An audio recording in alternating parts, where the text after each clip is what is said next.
मुलगीच झाल्याने रागाच्या भरात पत्नीलाच पेटवले. घटनेचा व्हिडिओ सीसीटीव्ही कॅमेऱ्यात कैद. तिसरी ही मुलगीच झाल्याच्या रागातून संतापलेल्या पतीने चक्क पेट्रोल टाकून पत्नीला जिवंत जाळल्याचा धक्कादायक प्रकार परभणीत घडला आहे.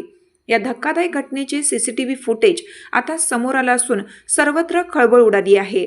दरम्यान जीव वाचवण्यासाठी धावताना घरासह 2 दुकाने जळून खाक झाल्याची प्राथमिक माहिती समजते. याबाबत मिळालेल्या माहितीनुसार तिसरी ही मुलगीच झाल्यामुळे पती उठता बसता पत्नीला शिवीगाळ मारहाण करून तिच्याशी भांडायचा. गुरुवारी रात्री 8च्या दरम्यान पतीने कहरच केला. यात चक्क टोकाचे पाऊल उचलत पत्नी मैना कुंडलिक काळे हिच्या अंगावर पेट्रोल टाकून पेटवून दिले. ही घटना परभणीच्या गंगाखेड नाका परिसरात घडली आहे. घटनेनंतर पत्नीला परभणी जिल्हा रुग्णालयात उपचारासाठी दाखल केला असता उपचारादरम्यान तिचा मृत्यू झाला.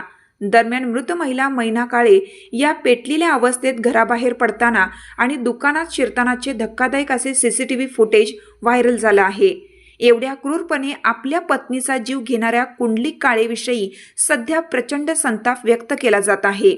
यातील क्रूर पती कुंडलिक काळे याच्या विरोधात कोतवाली पोलिसात गुन्हा दाखल करण्यात आला.